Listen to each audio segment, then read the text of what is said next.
If we can get a result out of that, and providing Aston Villa win today, then I might start to feel a bit more positive again. But yeah, I actually put 20 euros on Aston Villa. Yes, you did during the watch along. So why? And you did that because Jack Grealish was starting, but he's not actually starting.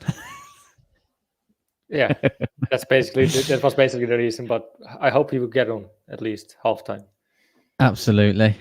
Before we start getting everyone, say that again, mate. Sorry. Yeah, I was about to say let's bring some people in.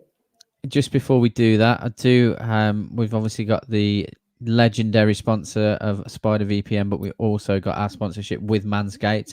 So I will just hop over to the Manscaped advert, and then we'll start bringing people in for 20% off. For 20% off, yeah. When I actually get to the video, because I've not gone to the right one. Oh dear.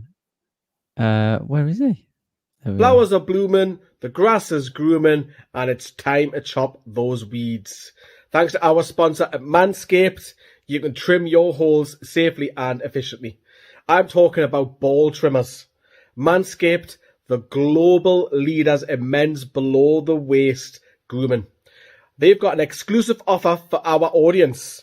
Use the code NFTV to get a whopping 20% off and free shipping at manscaped.com. Join the other 2 million men who trust Manscaped. They are here to make sure you are trimmed and smelling nice.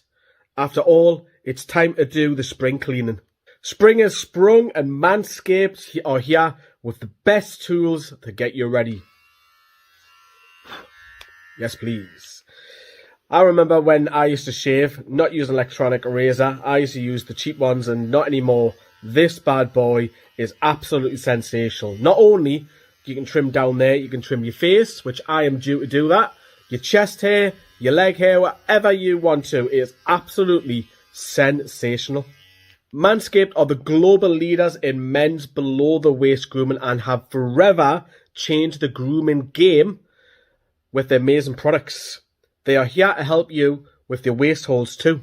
Have you heard of the Weed Whacker? This nose and ear trimmer provides proprietary skin-safe technology which helps prevent nicks, snags and tucks in those delicate holes. No more grass nose hairs flying in the wind. Premium Manscaped Weed Whacker uses a 9,000 RPM motor-powered 360-degree rotary dual blade system. Manscaped is making whacking your weeds a time to look forward to, delivering maximum confidence while providing hygiene. Speaking of incredible hygiene, Manscaped has formulations to keep you fresh and ready for everything that comes your way all day. The Crop Preserver is an anti-chafing ball deodorant and moisturiser. It's starting to get hot outside, and this is crucial so your balls stop sticking to your leg. That's the legit worst. You'll also find the Crop Reviver, a spray-on toner for your balls, which keep you smelling fresh down there, just like spring flowers. Speaking of smelling fresh, complete your grooming game this spring with the new refined Cologne signature scent by Manscaped. This stuff is legit and will have you smelling like royalty. The cologne is light, approachable, and gentlemanly in all the right ways. You'll be the talk of the next quarantine hang. Smell good, feel good this spring, get 20% off and free shipping by using the code NFTV at manscaped.com. Do yourself a favour and always use the right tools for the job. Remember, that's 20% off everything at manscaped.com, and you'll also get free international shipping using our code NFTV at the checkout. It's spring clean, baby, and your balls are going to thank you. Let's get back to the fan reaction show. There you have it. Lee, brilliant advert as always. Yes, we do have to remind him in the chat to wash the trimmer before he shaves his face after he shaved his balls. We'll start bringing some people in now. So first in, we've got Harry, and we'll bring in Steve as well. Lads, how are we? Yeah, good. Yeah. Great, yeah. Brandon, I'll pass it over to yourself, mate. Yeah, so I think it's a well-deserved point. I'm just more curious about what is your take on it, Steve? I I would have taken a point before the game started. I thought I was kind of agreeing with Lee that it was gonna be like a 4-0 sort of thing, but yeah, just we got a point. I thought the performance was so much more positive. I don't know why we decided to do defensive against Brighton, but then Fulham we have a go, or not Fulham, sorry, Tottenham we have a go. I don't understand that, but it's not bad. It's not bad at all. So Fair enough. Yeah. Harry, welcome to you. What do you Yeah, think? evening. I just thought it was interesting. Really, it was just a bit weird. Like, I don't know. We played a lot better in parts, but then there was still some shocking defending. Like, let's not kid ourselves. And Spurs weren't great at all. Like, I don't want to be negative because we should never be getting a point is a point gained, but it also feels like 2 points lost because we arguably should have won that game. You know, Dwight Gale, we could have scored 3 times in that first half. So I don't want to be too negative, but like we could have won. dun, dun, dun, dun. So, question for you lots is how vital do you think this point is, Steve? What matters? All right, so here's the thing. When you're in a relegation battle, you need points. Like performances, it's great if you perform, but you got to get points because you got to survive. So we gotta. I don't even know, man. Like we gotta take this and build off of it. And if we can get a goal in the last 10 minutes of the game to get more points, then why can't we do that against other teams? Yeah, we're probably not going to do that against West Ham. And who else do we have? What, Man City? Don't guess anything there, but next week. yeah. Burnley next So week. So I think it's really important to just build off of this. Like, this doesn't mean anything if we go get blown out in the next game, or we have to build off of it. And it's gotta. Yeah, no, to be fair, I agree. It's more the nature of the performance than the actual point itself. Because the attitude they showed and the desire, because there was plenty of running today. You could not say the players weren't playing for Steve Bruce because they clearly were today. You could argue that they haven't been before, but they clearly were today.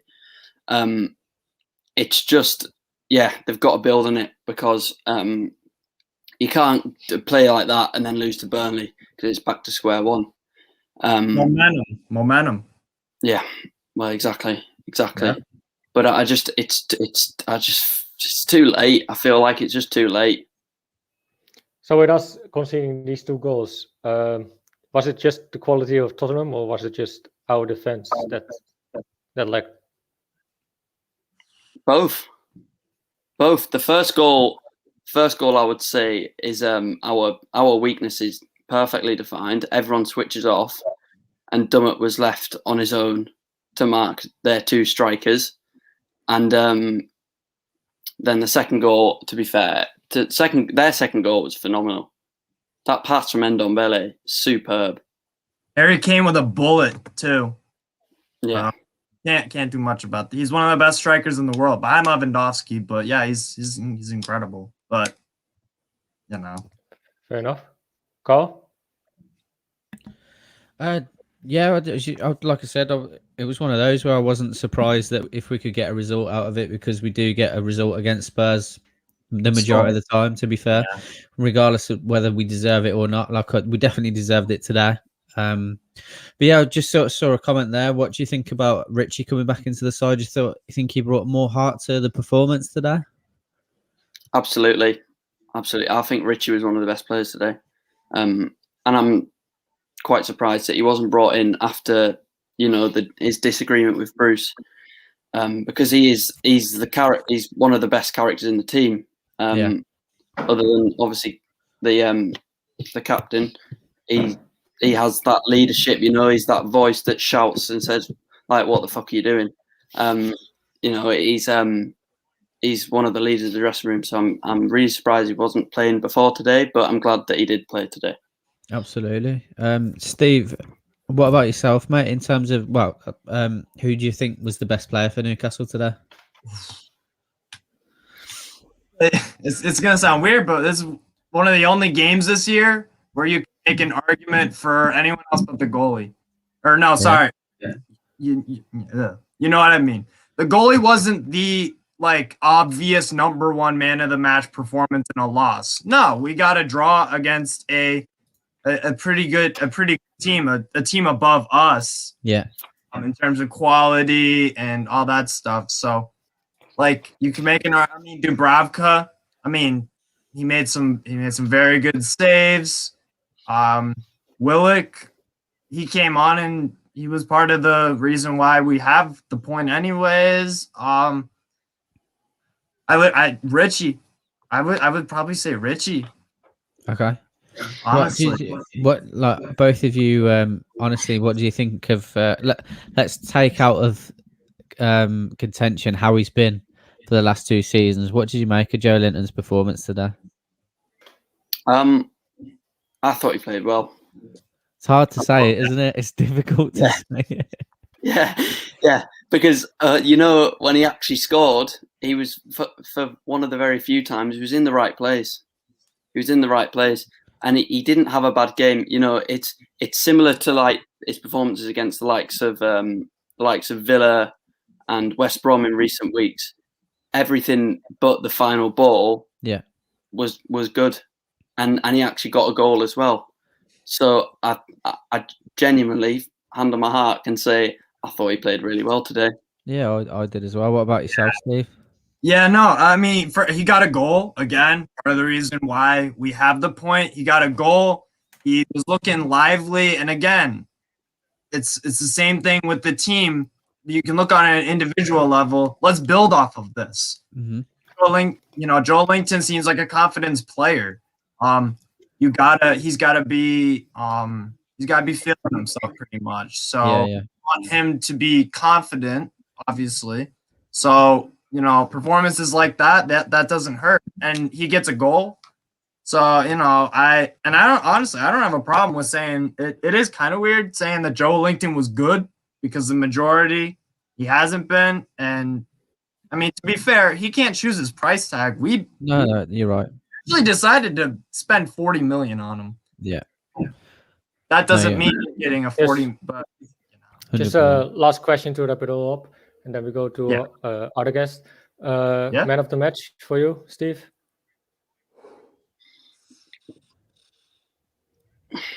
Man, that's tough. You can make a case for Richie. I'm gonna go Joe Linton. To be honest. Okay. Fair enough. Like the way he played, and if you're gonna sign, and if this point gets us to safety, that 40 million, maybe it was worth it because of all you said. No, you're right, mate. People will laugh, but genuinely, if it's kind of crazy how it works because of that. It's numbers. Yeah, it is what it is. Yeah. So, Harry? Yeah.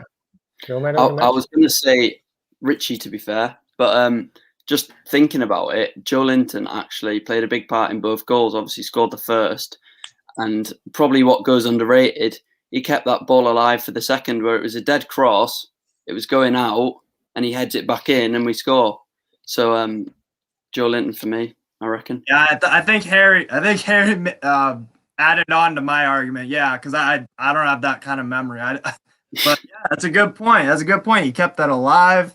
Yeah, no, but Richie was also really good. Yeah, I know Joe Linton's had that effort that he probably should have scored as well. The one off his left foot, but again, he's in the right place again. To be fair, something that we've criticised him about in the past. So I'm not against that decision and thinking that he was man of the match. He's definitely up there. I think for today, definitely. Dubravka gets a shout. Yeah, I think Jacob Murphy had a good game today as well. Yeah, Murphy was solid. Yeah. So yeah, But thank you very much for both of you coming on. Thank you. Thank We you. will see you after the Burnley game. Take it easy, lads. Have a great week. You Cheers. too. See you guys. See you later. Yeah, Right. chill, mate. Dylan, you're in next then. I did that on accident, but you're in, mate. And Diane, I'll hand it over to you, Brandon. Yeah. All right. Thank you, Carl. What do you guys think actually of today's game? Like I asked the other people as well. Well-deserved point. Big time, yeah. We took the game to Tottenham, which I didn't expect at all before the game, but like same as the Villa game, I felt so elated and so deflated at the same time. I said it after the Villa game. Like, it's a massive point for us, and I would have taken a point at the start, but at the same time, we deserve more than a point, I think. Yeah, I think there's Okay. definitely an argument for that, mate. 100%. Deon? I think for me that a point is probably deserving. I mean, obviously, today's game, the way that we played was a league better than against Brighton, a lot better. But at the same time, I think there was sort of a lack of consistency throughout the entire match, which I think the two people prior to us kind of mentioned. I mean, I was sort of thinking around 75 minutes in the second half, like what's actually happened in the second half other than Almiron clearing the ball off the line. But I guess you kind of have to, as much as it pains me to say it, you kind of have to give Steve Bruce a little bit of credit within the context of this game, obviously, for some of the substitutions that he made, and also the lineup in bringing Matt Ritchie in, obviously, who brings a lot of heart and just energy to the team. Sean Longstaff also, I was pleased to see come in. But I mean, it just goes to show that if you make positive substitutions and you don't wait until the last 5 minutes, then one of them might pay off, which is what happened with Willock. What I'll ask you, Dayan, because I 100% agree, mate. 100% agree. Had we have lost today, would your attitude be as positive about the lineup? Because when we were all looking at it before the game, it was a weird one, wasn't it? None of us could really understand who was playing where. But when it actually come out that it was 3-4-1-2, I thought actually I quite like that formation. To be fair, would you have felt the same way had we lost? I don't know. I mean, to be honest, I didn't really pay too much attention to the formation or anything. I just looked at the players that were on the field, and I mean, there's still a couple of players there, at least, that I'm not a big fan of. I'm not a big fan of Emil Kraft or Joe Linton, but Joe Linton had a good game today. He was at least present. You noticed him throughout the game, which is something that can't be said for most of his performances, I think, in a Newcastle shirt. So even if his final quality or whatever is not that great, he still managed to score a goal and he was involved. So I think the team selection was better than it has been in previous weeks. Not the perfect team for me still, but okay. Coming over, I'll come back to you, Dan, because you made a good point there. I'll come back to that. Dylan, coming to you, because Dan's spoken about the players. Who were you? Is there anyone that you would have switched out? I mean, I think a lot of us would say Kraft, but is there anyone that was available today that you didn't see start that you would have wanted to start today?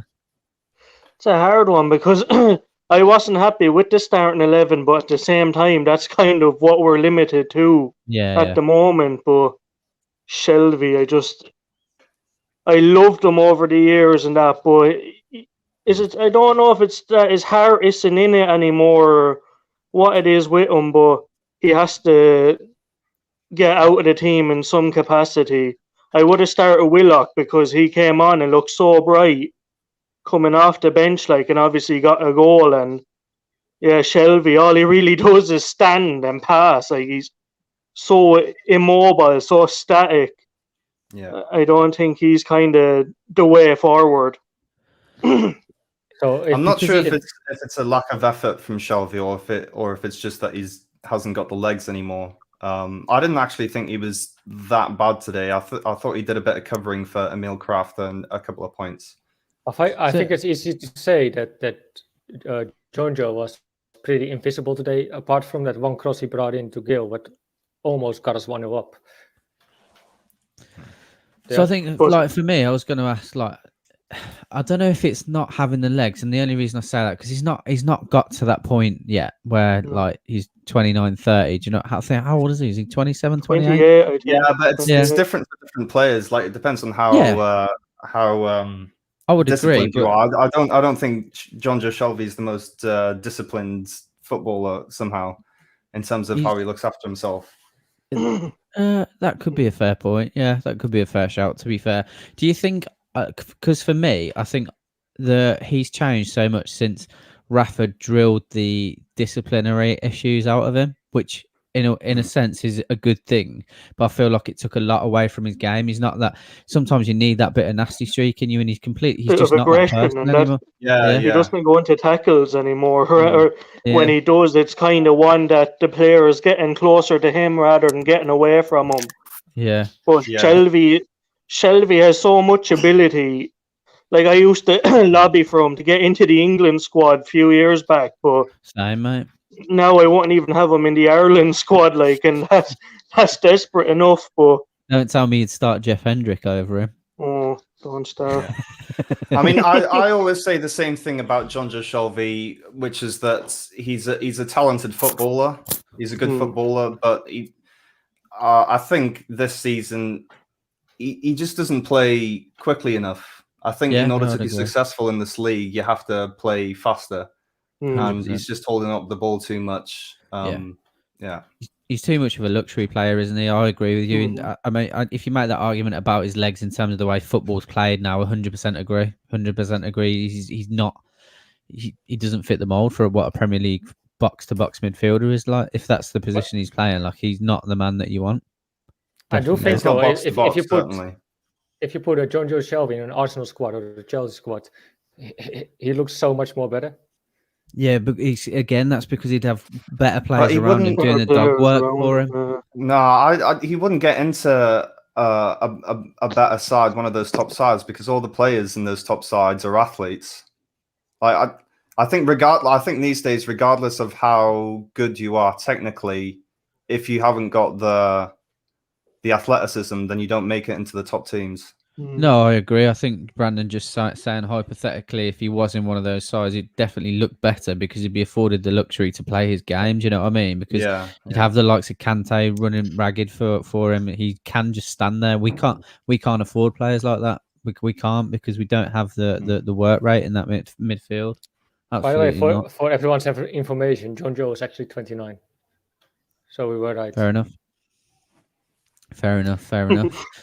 I've completely lost my train of thought now. Right. So I got a question actually for both of them. If you have to rate today from 1 to 10, Steve Bruce, what would you give him? Oh, interesting. I'd give him 6.5 or 7 on today's game. Okay. I think Mourinho's kind of been found out. With this style of football, I think, like as much as we played okay or like we had a decent game today, like Tottenham really for a team that are pushing top 4, like didn't show enough at all. And I think it's same with Fulham. They were like that against Fulham as well.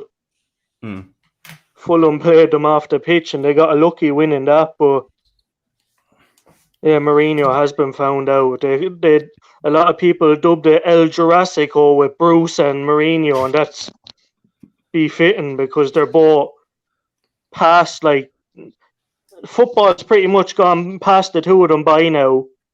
Yeah. So Dylan, out of the 1 to 10, what would you give Steve Bruce? Probably the same, about a 7 as well. Cause it was a much improved performance today, but at the same time, take Harry Kane and Son and them players out of that Tottenham team. It's not a great Tottenham team. I don't really agree with you. Maybe Højbjerg as well, but you got Højbjerg, you got Yeah, but it's And Like, if you look at their Dombele. bench, it's certainly not the No, best they're better Tottenham than side that's ours, been around yeah, for a but while. I don't think look they at their make bench, enough out of right? the players that they've got. No, I agree. Like, and Dombele, I think, is an excellent player, Yeah. But I kind of agree with Dylan. I look at that side and I think, it's a good Spurs side. It's nowhere near Really? some of the better Spurs sides that have been around. no. No, mate, absolutely not. But Absolutely not. I think we said on the watch along, if you look at their bench, right, all of those players on the bench, you would have loved to see them in your side. Oh, of course. That's those Absolutely, goal at But Newcastle. that's not I mean- a good argument to make because No, we're no, but I shit. mean, you're saying it's a poor Tottenham side. I don't really agree. I I can't. want No, no, I'm not saying- poor, but they have a lot of poor players in and amongst the luxury players or the good players. Like I mentioned, Kane and Dombele, Højbjerg, maybe Reguilon, and Son, obviously, but Son didn't start. But apart from that, maybe Bale, but even Bale's not been at it for them this season. I don't see too much in that Tottenham team that makes them a top side. Absolutely. You compare them to Yes, Man with City that I and agree. the talent that Liverpool have got and even Chelsea now, like they're not even close. They're not even No. close anymore. I have to say, in Yeah. that way, I have to agree with Dylan. Like, they're not a top team side, but like they're not like you say they were. Most of the Newcastle fans thought we would lose this game, and we didn't. But it could have gone the other way as well. Yeah, I think you would just Yeah. mean in comparison to previous Tottenham sides, Brandon. Not that they're poor. Do you know what I mean? Like just in Yeah. comparison to previous sides. Mm-hmm. Fair enough. Anyway, Okay. What was you going to say, Brandon? think- Sorry, mate, I cut you off. no, I was trying to say like let's bring two other guests on. Yeah, Oh. I'll just come to these two quickly before we go. Off the back of that Okay. result, both of you, do you think we're going down? Has it changed? Yes or no? Still on the fence. I think I still have that sinking feeling we will go down because these are the performances we're putting in against kind of say the better sides. Like Tottenham would be better than the likes of your Brightons, Fulhams, Burnleys, Like next week we have to be, or whenever we play Burnley, we have to beat them. But I have that feeling we might just get a draw out of that. And they're the ones we really have to get the wins out of. I'm pretty sure, just before day, I think we're pretty sure if we win Burnley next week, we stay up. It's a massive game. It's a massive game, definitely. And the pressure's off ever so slightly because of the result we've got today. Diane, how about yourself, mate? I have to say I'm pretty agnostic, sitting on the fence at the moment. I think you can't really tell. I mean, a lot of people after the Brighton game, well, obviously it was like all doom and gloom, and 100%. we're definitely going down. There's no way of turning it around. But the way I actually felt after that game was, I actually kind of wanted Newcastle to go down after that game because I thought it would be kind of just deserved. in a way. Yeah, it would be deserved. Yeah. But the thing is, like, we could. This is a point that I want to raise for other Newcastle fans: is that we could actually like continue the rest of the season not playing good football and not getting, that many results, and still stay up if Fulham are not good enough. Because like Fulham are not actually that good. Let's not kid ourselves. So obviously they've got the momentum at the moment, but that's actually like kind of what worries me more. Is that like Newcastle could continue to play poorly for the rest of the season and still somehow kind of stay up. But yeah, I'm not sure at the moment. I think it'll be really close. Like it'll come down to the last two games.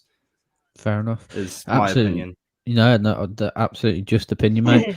Thank you very much for joining us, lads. Appreciate it. Hopefully we can kick on and get another result against Burnley, and we'll speak to you after that game. Take care, boys. Cheers, All right, lads. thanks. See. Cheers later. Bye-bye. Yeah, everyone's kind of, well, obviously everyone's very positive after today's result, which is fantastic. Lots of positives to talk about in terms of Joe Linton being a lot better. Remember, we're talking about this in context. Better than he has done previously. Thought Jacob Murphy had a good game. Just come to yourself, Brandon, like before we do get the next couple of guests in. Who do you feel was the man of the match for you today? Have you muted yourself? You've muted yourself, mate. Sorry, you can make a case for like what the other guests were saying. My bad, by the way, for Joe Linton, but I really thought Murphy had one of his best games of the season as well. Yeah. He brought good crosses in. Defensively, he did his work really well, actually. Gonna be honest about it. So I have to say Murphy. What about you? What do you think?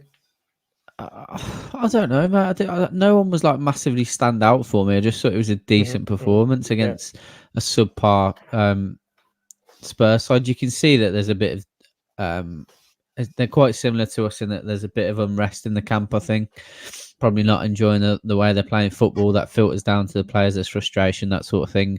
But yeah, it was a good result. I 100% agree. I think it could have gone either way. Both teams could have got a win out of that.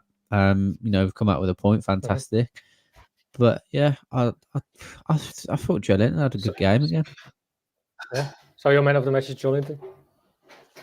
Yeah, I think so. Yeah. Does it hurt to say that?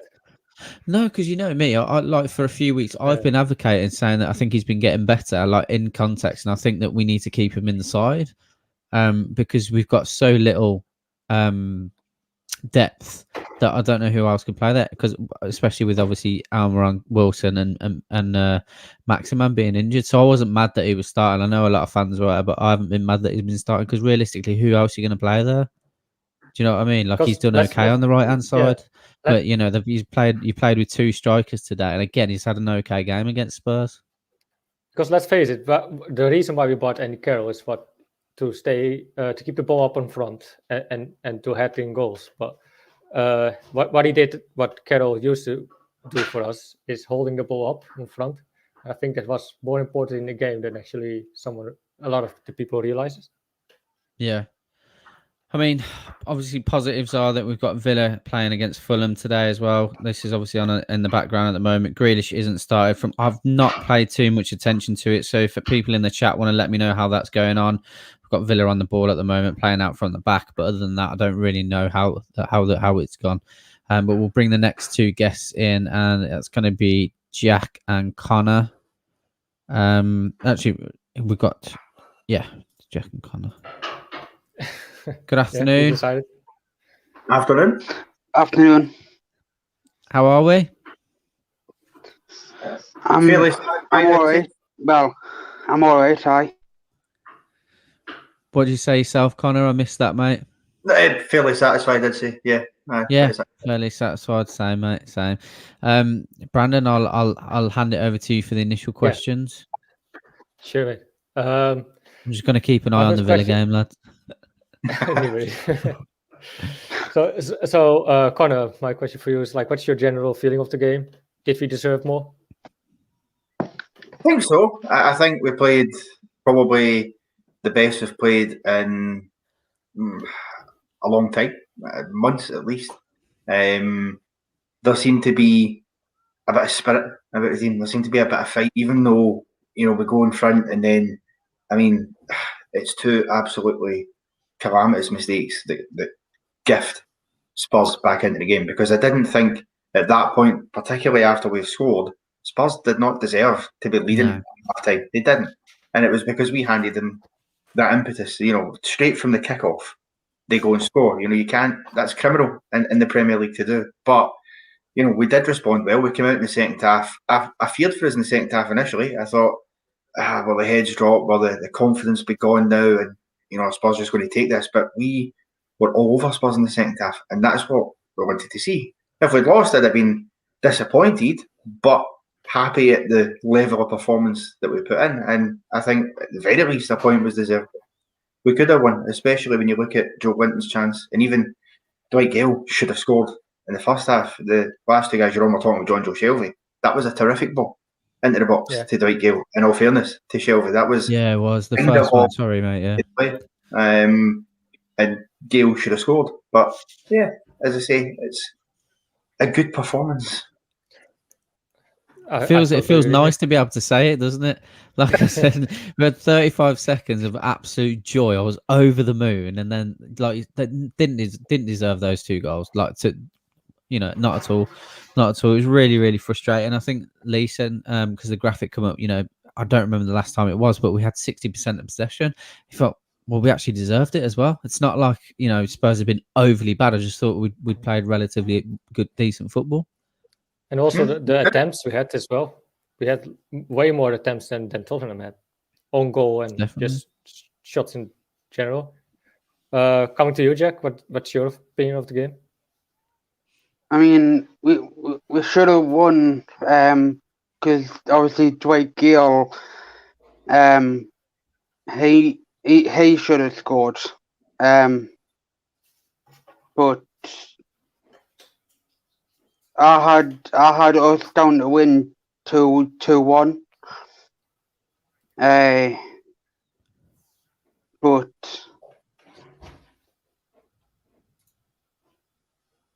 it was a good game, but I would have rather won, but it's Tottenham, so I'd take a draw, but so is it enough? So when you started starting 11, what did you guys think on it?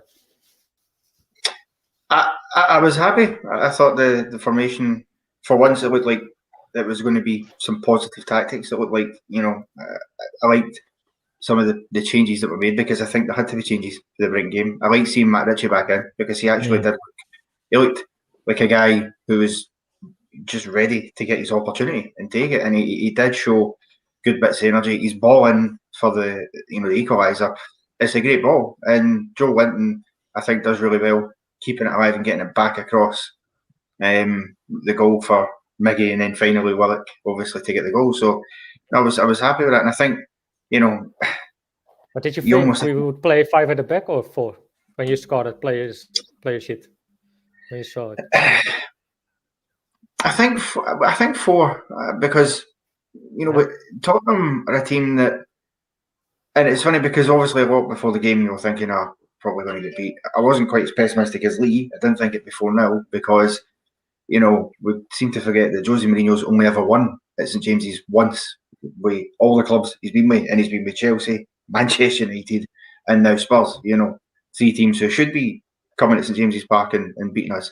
And Spurs recently, form has taken a dip. You saw what happened to them against Dinamo Zagreb. So if we put a performance in like we did, there was always a chance we could get something from the game. It's just we need to do it more regularly, because if we played like that against Burnley and get that many attempts against them, we'll win that game. Because Burnley defensively, and even their goalkeeper, isn't as good as what Hugo Lloris is, or some of the defenders that Spurs have got. So we can absolutely win that game if we go and put another good performance in like that. But it means Bruce has to tactics that he kept today and get the subs right. Absolutely. And Jack, coming to you, when you saw that player sheet, what did you think? Did we play 5 or 4 at the back? Are you were happy about that player sheet and the formation? Probably 4. The players who would have changed were probably Crafts for Manquillo, and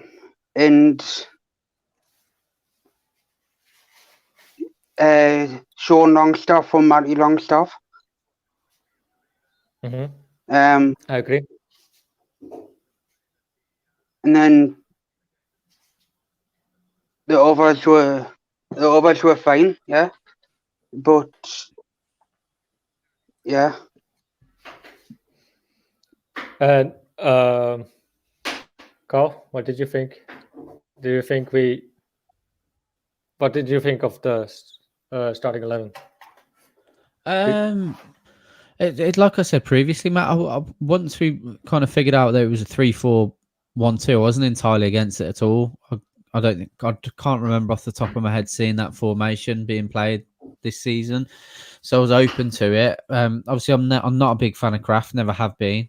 But the only other direct replacement is Manquillo, and does he play better than what Kraft can offer at what right centre back per se? You'd like to think yes, but I don't know. Other than him, the Joe Willett one, I didn't really understand why he wasn't starting.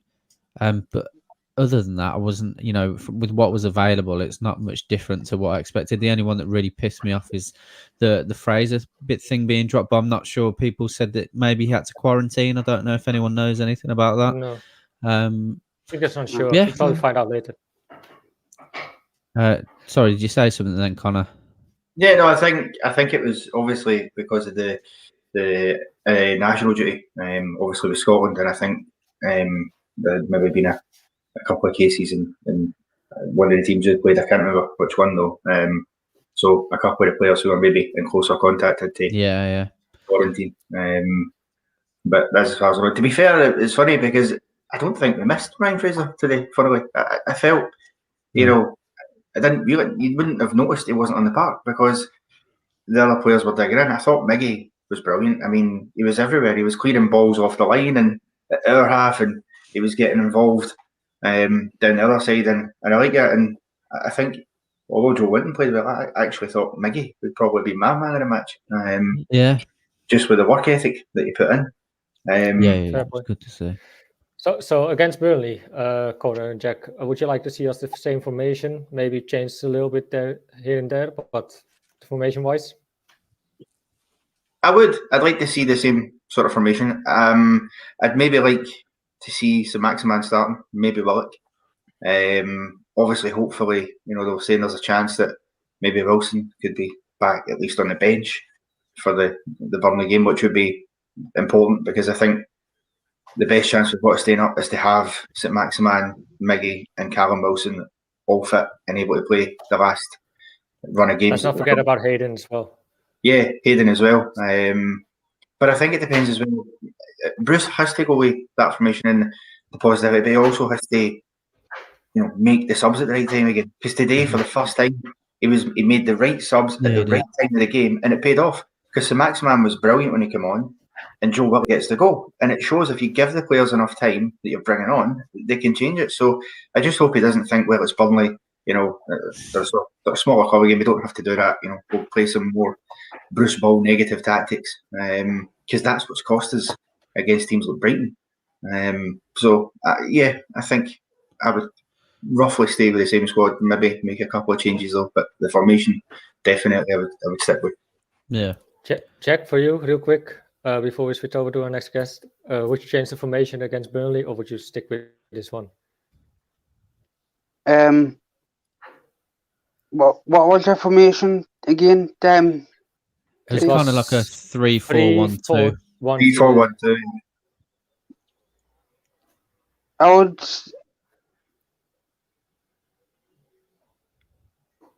probably change it. And then I would change the squads a bit as well. So like what will be your ideal formation against Burnley?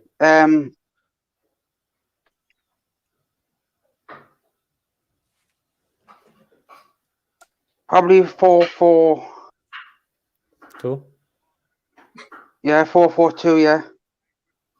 Yeah. Okay. And you would do that because?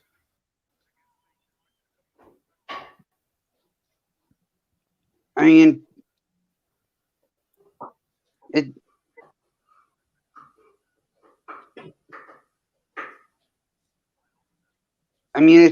I wouldn't say it's a better formation, but like,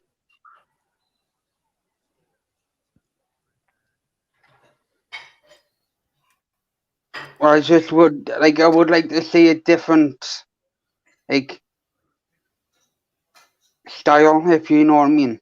Yeah, that's fine, man. Yeah. Fair enough. I do think 4-4 anyway, may be a bit negative again, though, personally. Yeah, really. Okay. So Connor, you would stick to the same formation, I guess.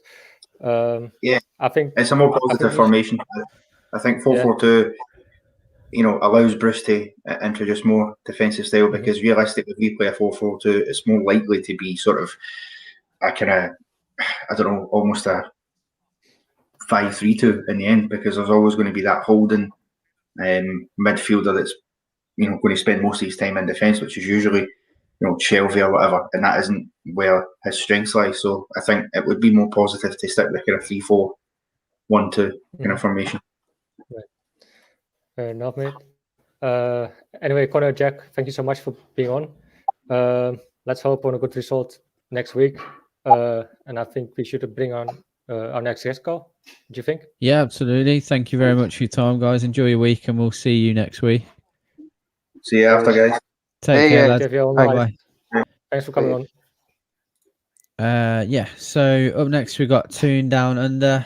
Yeah, if anyone wants to jump in, by the way, because we're quite we're not as backed up as we usually are, you're more than welcome. The link is in the chat. We'll bring in our next guest now.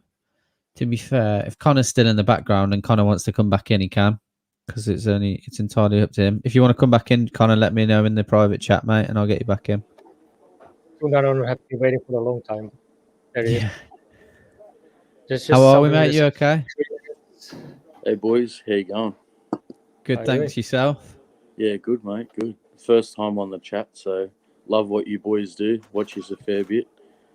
So yeah, it was good. I'm in Australia, so it's 2:00 in the morning, and Jesus. it was actually good to watch a Newcastle game where the boys turned up for once and had a bit of a go.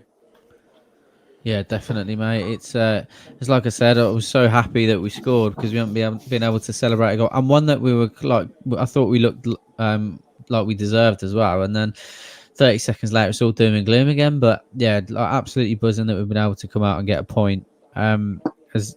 What did you think of the lineup, mate? Yeah, it was when I first seen it, I thought instantly we're going to play 5 at the back, but then I was really happy to see Richie back in the lineup. It's been a while, and he's one of my favourite players. Like, I love his enthusiasm.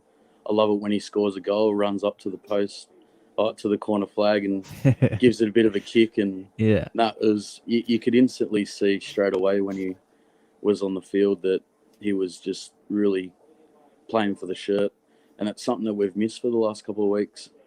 Definitely. And just just a top player, and yeah, we just miss him, to be fair.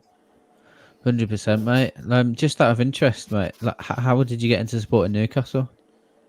So back in the day, I played for a club called Bergiani, and they were black and white shirts. Okay. And yeah, it's just everyone down here, they're all Manchester, Liverpool, they're all the big teams. Juventus. Yeah, Juventus, yeah.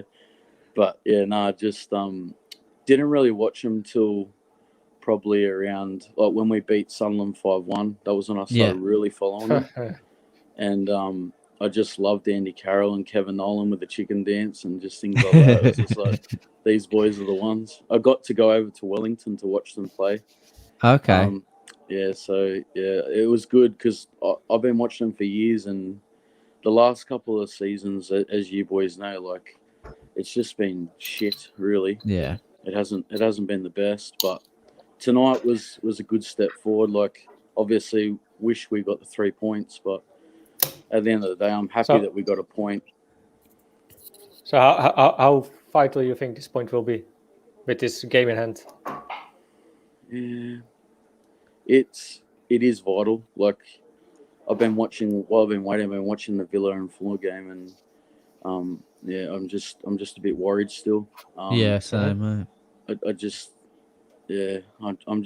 a little bit worried. I think if we play the way that we played tonight, we go out and give it our best, we might pick up some points against Burnley. I watched them the game before, and like, they were up 2-0, but they gave it away. And I think if Saint-Maxi starts, or even Callum Wilson gets some minutes, we might have an opportunity to nick 3 points, which will be really vital for our season. Definitely. I think that's the thing. After having such a positive game today, and then thinking we've still got Callum Wilson to come back. Maxi's only had 20 minutes, and he had a decent game.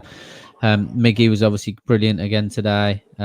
We've still got Joe Willock, who's a workhorse as well. Like, there are positives there. It's just hard not to be negative. It's just hard. But yeah, 100%. Like, I hope Wilson can come in. and give a good performance. From here, it can only get more positive because Wilson is coming back. I agree. I'm just wary of doing it though, because every time I do that, we get let down. So that's the only problem. So Karl, you don't really feel more positive now with staying up compared to before we played this game? I'm still like I'm so like, what's the word I'm looking for? I'm just used to it all. That I'm just subdued at the moment. For example, like when we scored that first goal and then 4 minutes later we're 2-1 down, I'm just like, yeah, this is what happens. Like, this is why we're gonna get relegated. Like, we've got nothing to do. Like, it's not even down to us now. Like, it's just like the stars of a line, we get relegated. Karl, you are still not on my side. Not yet, mate. The Burnley game is a massive one for me. Like, and like I said, if Villa beat Fulham tonight and we get a result against Burnley, then I'll start to hopefully be more positive about it. What about Toon Down Under? Are you already at my side, or? Well, when I was been watching a couple of the videos, like for the last probably month, maybe a bit more, but I think one of the boys said before, like those last 5 games that we had was vital for our season. And when we played Brighton and put on that shambolic performance, I thought, that's it, we're done. But then we have international break. Maxi gets a bit more fitness and there is hope. And that's being a Newcastle supporter, I guess. There's always that hope in the background, but I'm just not certain yet. I really do hope that we put it together and get some wins. We just need a win, I think, and then the camp might get boosted and we might go on a run like Fulham.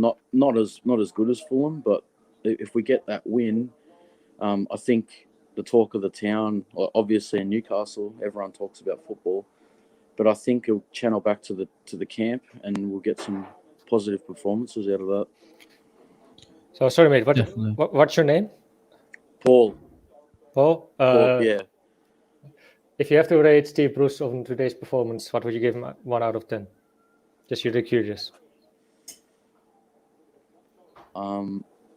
It's just like everywhere I go, like especially I'm such a maniac supporter, like in Australia for Newcastle, and I just badmouth him all around all my mates, and that's fair enough. Yeah, like they're all Liverpool and they're all the big teams and whatnot. But tonight, honestly, I think I don't know. Like I'd probably give him a 6. Yeah. I think at the end of the day, the players did the job. He just probably, I guess, like he did make 5 changes and it was positive changes, which was good. But you asked me the same question not last week, the week before against Brighton. It's 0.5. Like it's just ridiculous. But yeah, it's just because I don't really like Steve Bruce. I'm sort of probably 6 to be fair. 6, yeah.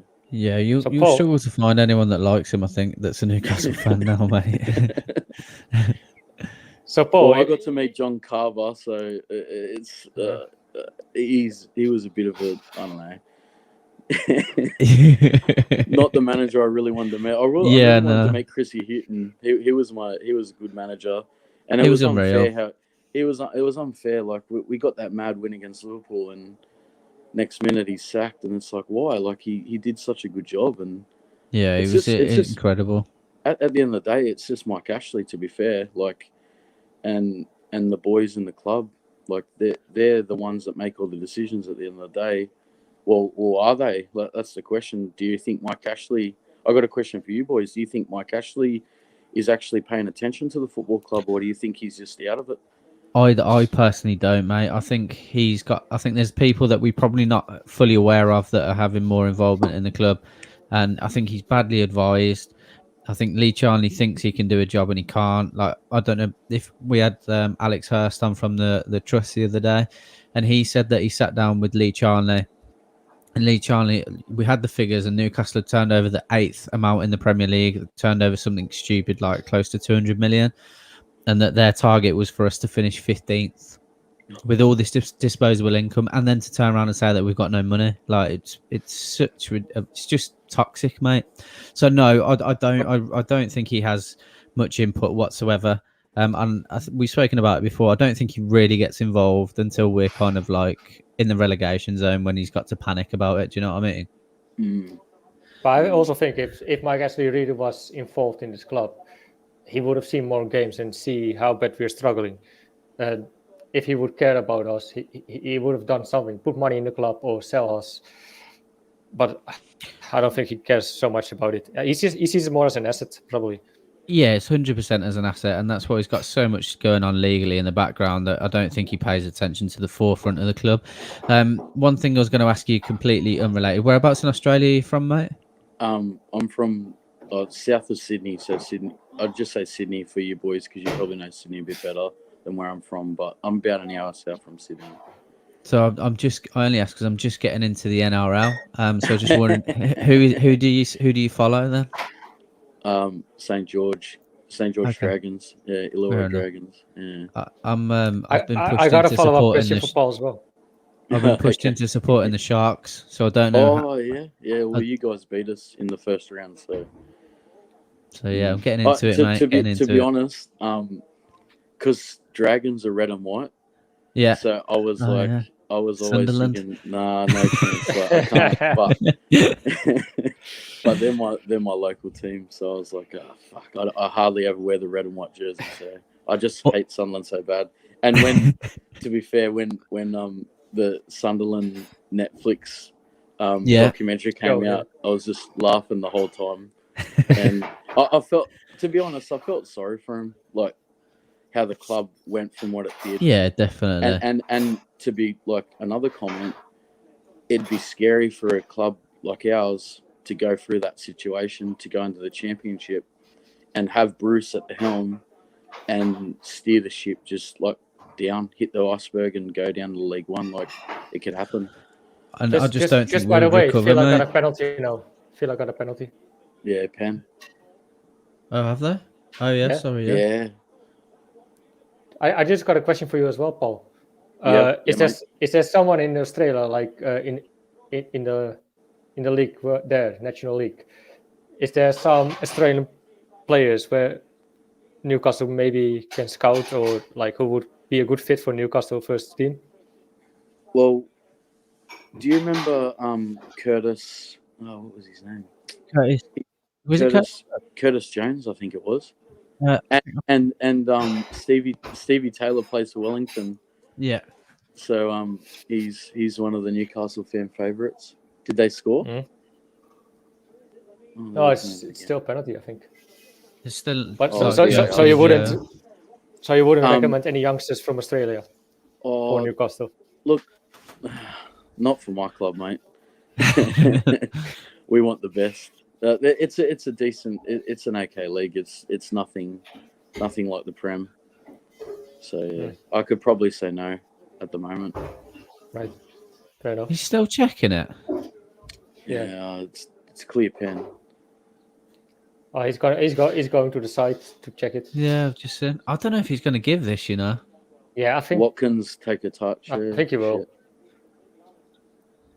Because in VAR it always looked worse, so I think he's going to give it. I don't know. It should be. Oh, he's going to check it for himself. I don't know if he's going to give it. Oh, what guys are you looking at? I'm at 48-28.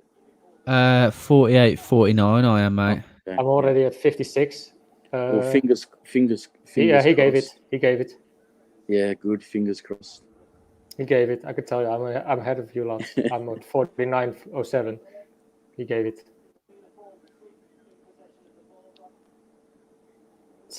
Let's see what happens. See who's going to take it. Ooh. I don't know if he's give it. Has he? Yeah, I think he did. No penalty. No, I don't penalty. think he hasn't given didn't. it, mate. No, He penalty, didn't? no. What the fuck? Oh my god. Interesting. Oh well, the plot Fuck. thickens. Oh, that's first half finished. Yeah. Yeah. Anyway, thanks for being on. It was kind of Yeah, no dramas. Thanks for having me. Yeah, Make sure definitely you- come on after the Burnley game if you can, mate. yeah. Yeah. No I was dramas. going to say. Love what you boys are doing with the channel too. Like, it's good, and always tune in. So yeah, this is the first time I thought I actually asked them, how do you get in? Wouldn't mind having a chat. So yeah, all good. I'm gonna go to bed now. Finish this beer. Do, man. Cheers, boys. Cheers, mate. Take it Have a easy, good one. Paul. Have a Cheers, good mate. one. See you, Take boys. care, mate. Bye. Legend.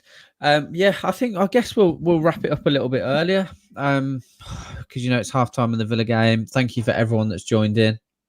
We've got the scoring the players coming up with Sam, Matt, and Adam. Is that right? Sam, Matt, and Adam doing scoring the players. Yeah, it is. Half time, 0-0. Yeah, to be fair, I didn't think it was a penalty when I looked at it. I didn't. After I kept looking at it, I thought he got the ball. I've seen them getting for less. Oh, 100%. Hopefully Villa can kick on and get a result. Worst comes to worst and we have to take a draw. It is what it is. We've done our job and we've got a point against Spurs today, which is a great result for us.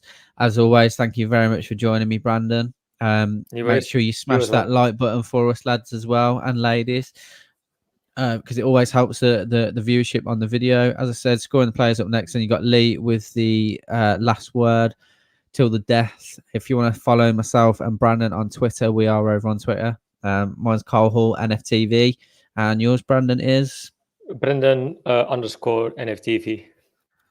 Brilliant. But yeah, smash the like button, subscribe if you haven't. We're this close to 25,000 subscribers. We need 100 more. Help us out. Been your boys, Karl, Brandon. Take it easy. Peace. Chat a bit.